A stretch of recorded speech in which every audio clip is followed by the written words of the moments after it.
Saldívar hoy es parte del grupo Antofagasta Minerals, posicionado como cuarto productor de cobre del país y noveno a nivel mundial. Con esta integración, entendemos que se fortalecerán las relaciones de confianza y beneficio mutuo con las comunidades cercanas a la operación y con el gran equipo de trabajo de la compañía. Te invitamos a descubrir Antofagasta Minerals y su nueva operación en Saldívar.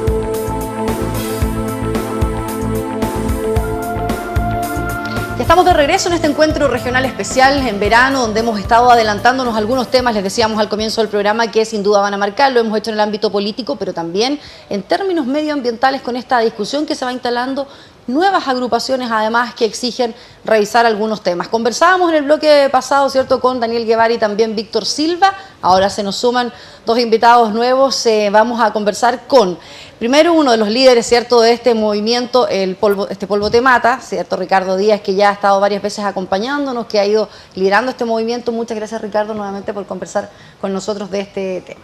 Muchas gracias, Carolina, y siempre dispuesto a poder hablar los temas que nos preocupan como ciudad, porque este es un tema que nos afecta como ciudad. Richard Garrote también está con nosotros, es un colaborador justamente de este mismo movimiento, tiene un magíster además justamente en estudios ambientales y ha estado trabajando bien el tema desde la orgánica más interna de estos movimientos ciudadanos que han surgido. Muchas gracias, Richard, también por acompañarnos en este encuentro. Muy amable regional. por tu invitación, Carolina. Bien, en el bloque anterior un poco dejábamos algunos temas pendientes respecto, decíamos y analizábamos, ¿verdad?, de cómo se instala una nueva institucionalidad ambiental que establece un ministerio, el servicio de evaluación ambiental, pero quedan pendientes los tribunales, que termina siendo quizás la pata, ¿cierto?, más importante en definitiva para aquellos movimientos que han instalado problemáticas y que buscan en definitiva que a través de un dictamen judicial puedan revertirse situaciones, frenar algunos proyectos. Las explicaciones que se han dado es que justamente no hay la suficiente expertise, pareciera ser, para llenar estos cargos. Pero es necesario tener expertise para discutir proyectos tan polémicos, tan relevantes o tan impactantes, ¿cierto?, dentro de una sociedad. ¿Cuáles son las problemáticas en definitiva que ven respecto de la constitución de estos tribunales y cómo ha costado en definitiva constituirlos? Claro, efectivamente nosotros siempre hemos usado la institucionalidad desde el movimiento. O sea, nuestro afán siempre ha sido utilizar las instituciones que están y a través de acciones ciudadanas poder propiciar que estas instituciones comiencen a ejercer las funciones que corresponden. Cuando nosotros nos instalamos como movimiento, no se había hecho ninguna fiscalización a ATI. Nos empezamos a instalar como movimiento y durante el año pasado tuvimos 23 visitas inspectivas a ATI, tuvimos 3 procesos sancionatorios, tuvimos una declaración respecto del daño que provocaba el puerto a la ciudad. Por tanto, es muy importante que la institucionalidad exista y que esté funcionando. Y se lo explico a la ciudadanía. Nosotros, si estuviera el Tribunal Ambiental acá en Antofagasta, nosotros podríamos hacer acciones más directas que nos permitirían a nosotros, por ejemplo, ver el tema de la cantidad de tonelaje que tiene el puerto.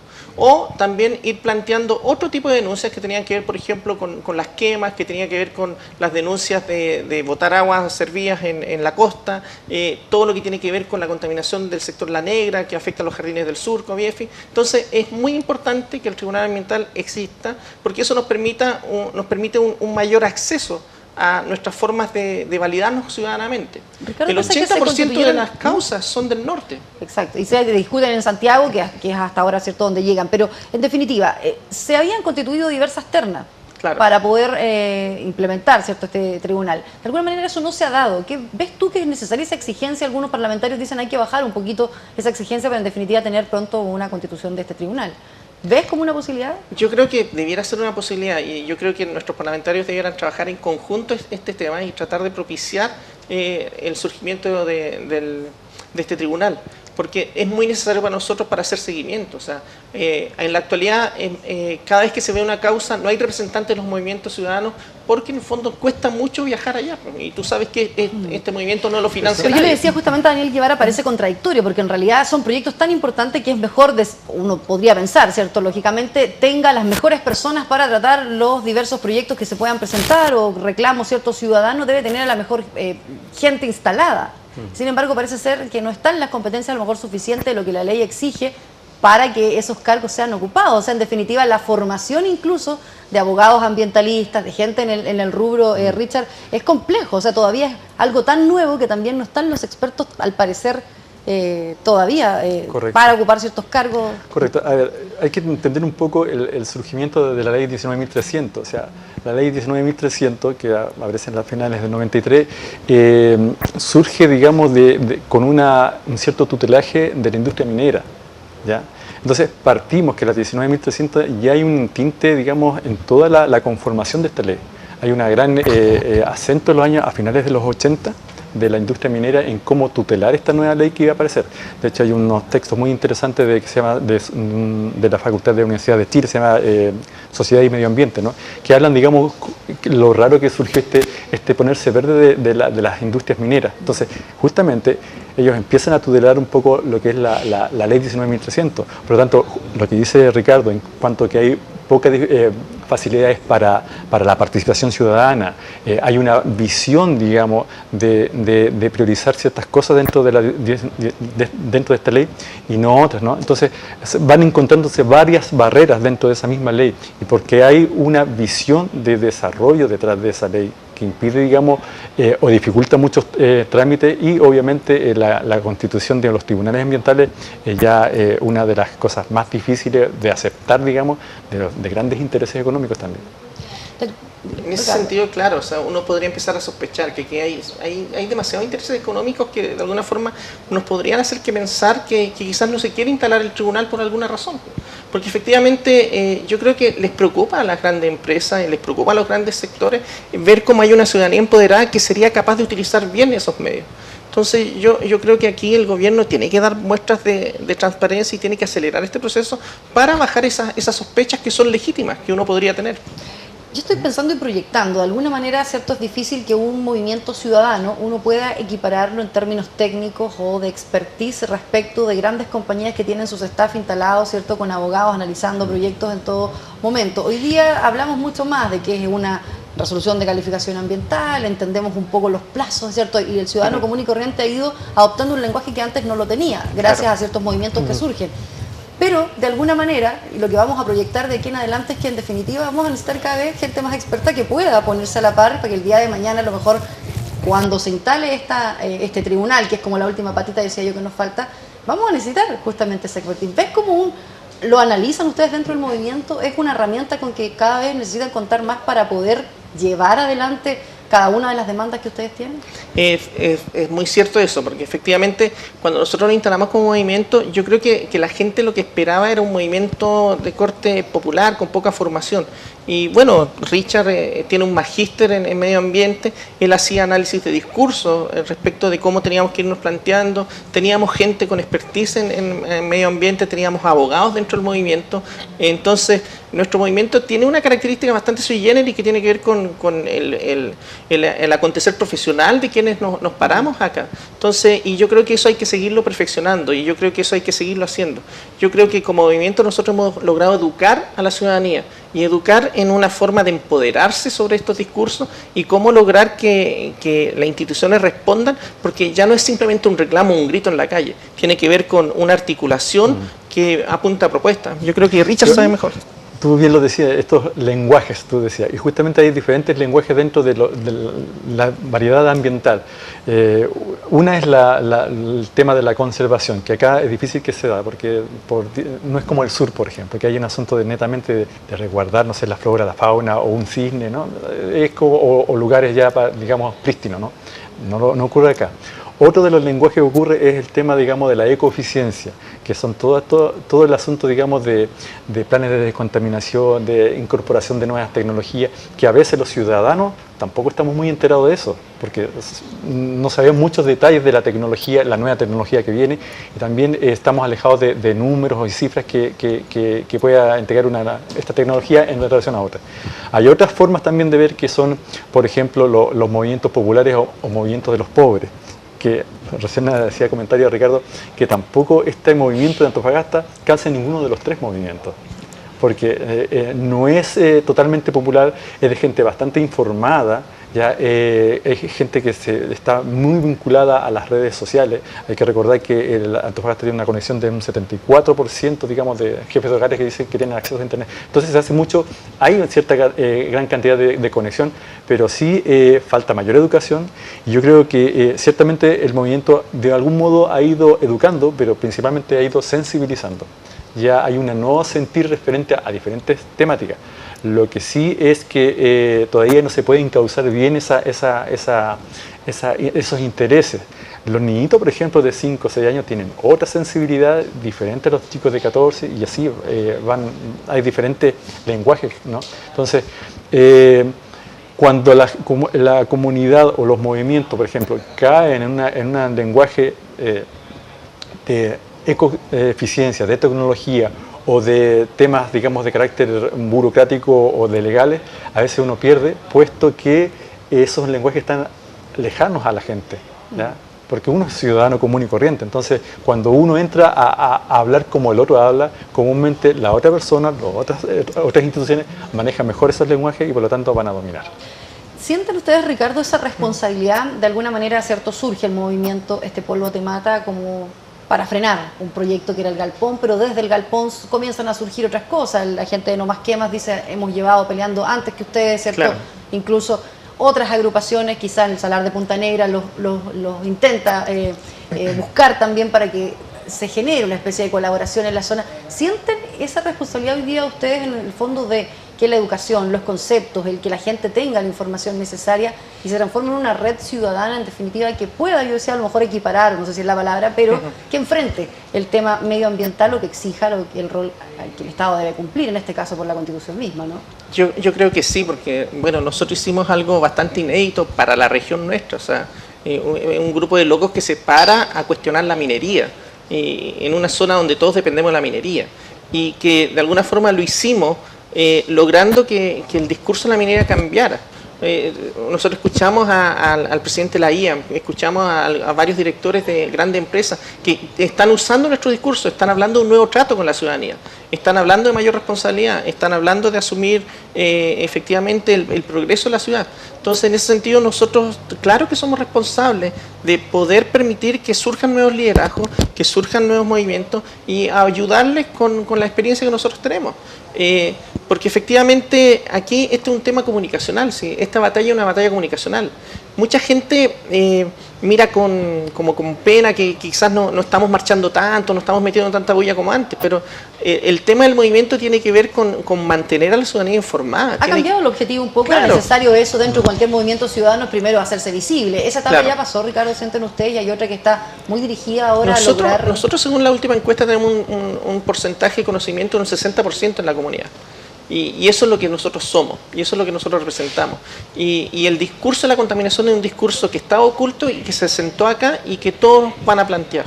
Entonces, es un discurso que va a estar en las próximas elecciones. Entonces, si tú te fijas, tenemos la responsabilidad ahora de seguir empoderando a la gente para que pueda ejercer sus derechos y para que pueda efectivamente sentir que es posible vivir en una ciudad sana, limpia, sin arriesgar, en el fondo, nuestros ingresos económicos. Entonces, en ese sentido, tenemos esa responsabilidad. Y por supuesto que nosotros vamos a estar haciendo alianzas con cualquier agrupación que esté en esta dinámica de defender la región. Porque efectivamente yo creo que el polvo era la punta del iceberg de un montón de situaciones que teníamos ocultas y que nadie las hablaba. Planificación urbana, que nadie planificaba, el tema del transporte de las cargas mineras, el tema de cómo se visualiza un discurso en favor de la vida y no tanto del dinero. el tema de cómo logramos potenciar una educación para los niños, cómo relevamos un asunto tan importante como que merecemos respeto. Yo creo que el mayor triunfo nuestro fue ese, o sea, pararnos y decir merecemos respeto y merecemos que se nos trate con dignidad. Y yo creo que esa lucha va a seguir, o sea, y nosotros felices de poder establecer estas alianzas para poder cambiar este discurso. En eso Richard fue, sí, justamente fue muy un poco, claro. Yo preguntaba por los objetivos, es cierto, un movimiento ciudadano que se constituye, tiene primeros objetivos, luego crece, se instala. Muchos analizan también cómo a veces en el tiempo se pierden, los movimientos dan una vuelta y que finalmente muchos desaparecen. Eso no ha ocurrido en particular, aunque quizás desaparece de la marcha, como lo decía Ricardo. Sí, lo que pasa es que los movimientos es difícil hablar de un movimiento porque a veces pareciera que fuera algo constituido. No tiene fronteras, es totalmente permeable, un movimiento puede tener diferentes densidades. Me explico. Cuando uno empieza, hay mucha gente que está con mucha sensación y mucha sensibilidad por el tema medioambiental, pero tú puedes encontrar desde los dos extremos, o sea, en la literatura hay de los ecofascistas hasta los ecocomunistas. Entonces, dentro de esa variedad de gente que hay al medio, hay gente que ingresa, después sale porque no era lo que yo quería, porque yo quería solamente, o sea, hay personas que están dentro de un movimiento, del movimiento al principio, porque simplemente no podían arrendar el departamento porque se les llenaba de polvo, pero de ahí no había ninguna mayor interés por el tema medioambiental, u otros que estaban con visiones, digamos, de la cosmovisión andina, de la Pachamama. Entonces, la variedad, digamos, que había en ese movimiento era grandísima. Entonces, obviamente el movimiento ha ido evolucionando, han salido, han ingresado, se ha ido conformando y se ha ido aprendiendo, porque es un movimiento que también no surge con una perfectamente. Entonces, ¿que se puede ir midiendo por los objetivos que han trazado y que se han logrado? Porque si hablamos a lo mejor en términos cuantitativos, decir, bueno, ¿cuánto se logró? ¿Se paró? ¿No se paró? Podrían decir algunos un galpón. O lo mides en términos más cualitativos, decir, mira, instalamos un tema que hoy día hay más cuidado. ¿Cómo mides en definitiva el impacto que un movimiento yo creo puede que tener? lo que se puede visualizar es que la sensibilidad cambió. ¿Y en qué sentido? Principalmente acá hubo una disputa de valores. O sea, el valor de la avaricia y el valor de la vida, o de la sensatez o de la sabiduría. No se podía seguir ya en este camino, en este desarrollo tan acelerado de la avaricia, digamos, del obtener la mayor ganancia con un costo que yo lo traslado a la sociedad, ¿no? Y simplemente con una ética de la avaricia. Eso yo creo que la gente se dio cuenta, y además esto hay que recordar que la región no está ajena a otras cosas que habían pasado antes en Santiago y en otras partes del sur. Entonces ya yo creo que en un momento la gente ha tomado una gran conciencia, ha ido avanzando, falta mucho más, pero ha tomado una conciencia de que ya, la avaricia es demasiado, ya esta cosa ya no está dando para más, tenemos que hacernos responsables, tenemos que buscar otros valores, hay que apelar también a la comunidad. Hay que recordar que hace unos 4 o 5 días, que era un estudio que ya venía de hace 7 años más o menos, de Martín Dill, de un académico de la Universidad Católica del Norte, que se hizo un estudio de las playas o de las costas de Chile. Y la costa más sucia de Chile está acá, en Antofagasta. La más limpia creo que está en la región de los lagos. Eso quiere indicar que también hay mayor cantidad de basura en la playa, porque la gente consume más. Cuando hay mayor consumismo, se genera más basura. Más aún si que no hay un sistema de reciclaje. Entonces, hay otros valores que están en juego esto, ¿no? Entonces, ya la gente ha ido entendiendo que no se puede vivir en un asunto de la abundancia, de la soberbia, de la avaricia que ha caracterizado este desarrollo regional en el último tiempo. Ricardo, ¿tú sientes que gracias a esto que se ha instalado de alguna manera, que para algunos dicen, o sea, no sé si a lo mejor responde que los movimientos ciudadanos sea quien deba exigir, porque es un rol que a lo mejor al Estado le compete el garantizar un ambiente libre de contaminación, pero un tema que, bueno, instala los movimientos y que la autoridad, bueno, se mueve hacia esa línea. Pero ¿sienten ustedes que con esto instalado nunca más va a ocurrir, por ejemplo, que un proyecto se discuta entre 4 paredes o que un proyecto no tome en cuenta a la ciudadanía? ¿O sienten que en realidad eso es todavía un paso mucho mayor? Porque se siguen discutiendo una serie de proyectos en todo ámbito. Estoy hablando incluso en Tocopilla, en Mejillones, acá mismo en Antofagasta. Si tú analizas, por ejemplo, lo que pasó con Punta Negra, tú analizas la reacción del gobierno, fue muy distinta a la reacción con nosotros. O sea, el intendente convocó inmediatamente a informar, se juntaron los diputados, empezaron a analizar la situación, dieron respuestas. O sea, uno ve que ha ido cambiando el tono y la forma de reaccionar frente a las demandas ciudadanas. Y yo creo que efectivamente podemos seguir creciendo en esa área, pero efectivamente hay un cambio en el tono, hay un cambio en el discurso, hay un cambio en la forma de enfrentar los grupos sociales. A nosotros nos ningunearon, a nosotros nos maltrataron, a nosotros intentaron bajarnos por todos los medios posibles. Pero esa política efectivamente nos hizo más fuertes. Y eso uno ve que ahora ya no se está aplicando de la misma manera en los nuevos grupos. Entonces yo creo que efectivamente una autoridad que sabe, que aprende, es una autoridad que efectivamente está viendo este papel de la ciudadanía y está reaccionando de un modo distinto. Ricardo, hoy, antes que se me pase, porque se ha dicho, Ricardo, hoy tú asesoras hoy a la Intendencia Regional en términos medioambientales. No asesora a la Intendencia. Yo participo de la mesa de sustentabilidad, donde participamos distintas agrupaciones. Entonces, mi rol tiene que ver con esa mesa. Participo un cargo ahora nuevo dentro de la Intendencia y que estaba prestando. No, yo estoy trabajando para el CPIP. Yo estoy trabajando en este momento en un plan de perfeccionamiento regional para los profesores a partir de la nueva carrera docente. Y mi trabajo es eminentemente técnico, y yo participé de un concurso y bueno, yo soy magíster en educación, tengo especialidad en currículum y en eso me estoy especializando. O sea, claro, hay malintencionados que están asumiendo que uno se vendió y todo el cuento, pero efectivamente tiene que ver con un rol más bien técnico y tiene que ver con un trabajo que, bueno, pronto va a salir a la luz porque tiene que ver con una oferta que hay que hacer a los profesores. ¿Y en términos ambientales serías parte de este comité? Soy parte de la mesa de sustentabilidad, donde hay distintas agrupaciones y donde efectivamente hay ciertos planes que tenemos que hacer al gobierno. Y hay ciertas exigencias que tenemos que seguir haciéndole al gobierno, porque hay muchas promesas que el gobierno ha hecho y que no nos ha cumplido. Entonces eso hay que en algún momento verlo. Richard, y una de las cosas, digamos, del movimiento que ocurrió, se desarrolló en Antofagasta, yo creo que fue un movimiento bastante sensato, bastante, digamos, de mucho diálogo, a pesar de que muchos lo pudiesen calificar de que no eran cerrados, ¿no? Yo creo que fue de mucho diálogo, porque si lo comparamos con otros movimientos, incluso del altiplano o de la primera región, que ellos hablan de la madre tierra, de la Pachamama, que ya son una visión mucho más fuerte y más concentrada en una cosmovisión que ellos respetan casi sacro, ¿no? Acá no, yo creo que hubo un movimiento que se desarrolló en el diálogo que tampoco tenía un discurso ambiental tan fuerte como para cerrarse. Entonces yo creo que fue bastante sensato lo que se ha ido dando. El cambio que nos indicaba Ricardo, que la autoridad funciona de manera distinta, nosotros como medios también lo podríamos decir. Yo recuerdo los primeros días o los primeros inicios, ¿cierto?, de este movimiento, y cómo la autoridad reaccionaba a eso. Ahora es distinto, tú también ves que hay un cambio en cómo es el trato, en definitiva, al ciudadano o al que está poniendo un tema sobre la mesa. Sí, yo creo que hay... Lo que pasa es que han ido ocurriendo varias cosas, digamos, no solamente a nivel de la región y del país, sino a nivel mundial. Digamos, ya el tema de la información ha salido a la luz pública, mucha información ya que los ciudadanos están manejando, las redes están entregando diferentes tipos de información y la gente está tomando conciencia. Y obviamente, como somos una sociedad y estamos en red, no solamente en red, digamos, tecnológica, sino en red, digamos, de seres humanos, de humanidad, también la autoridad se da cuenta de lo que está ocurriendo y está tomando sensibilidad. Si a ellos, a todos nos afecta de alguna manera. Ricardo, decíamos, la autoridad ha ido tomando, ¿cierto?, a lo mejor esto en consideración, hay otro trato tal vez.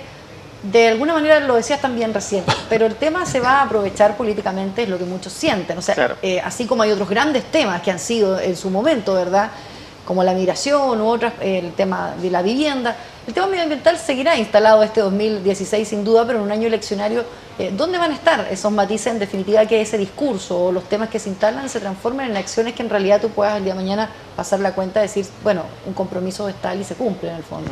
Lo que nosotros esperamos es efectivamente que mantener el tema a tal nivel que todos los candidatos tengan que hacer propuestas coherentes respecto a esto y que tengan que hacer propuestas a partir de un proyecto de ciudad. Nuestro afán siempre ha sido el querer a la ciudad y lo que nosotros esperamos es que los distintos candidatos planteen un proyecto de ciudad que se desea, pero no el proyecto inmediatista, un proyecto a 20, a 30 años. Nosotros, Antofagasta tiene muchos conflictos, tiene muchas dificultades y tenemos que lograr que se articulen soluciones a largo plazo y en ese sentido tenemos que ir presionando para lograr que esos temas que a nosotros nos interesan estén presentes y se vayan planteando. Por eso es que yo creo que efectivamente uno quizás tiene que aprovechar la contingencia electoral para ir posicionando los temas e ir estableciendo acuerdos y compromisos sobre todo. Porque el rol de la ciudadanía es precisamente exigir a la autoridad que cumpla la promesa. Y eso es lo que nosotros vamos a tener que seguir haciendo, exigir que se cumplan las promesas que se están planteando.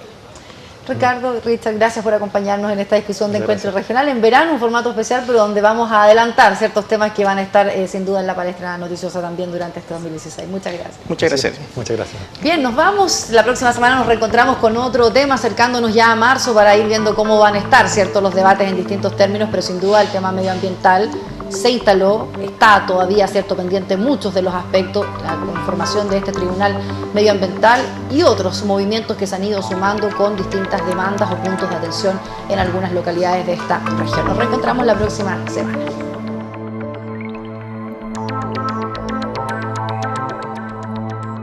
Antofagasta Televisión, con el gentil auspicio de Compañía Minera Saldívar, una empresa del grupo Antofagasta Minerals, presentó Especial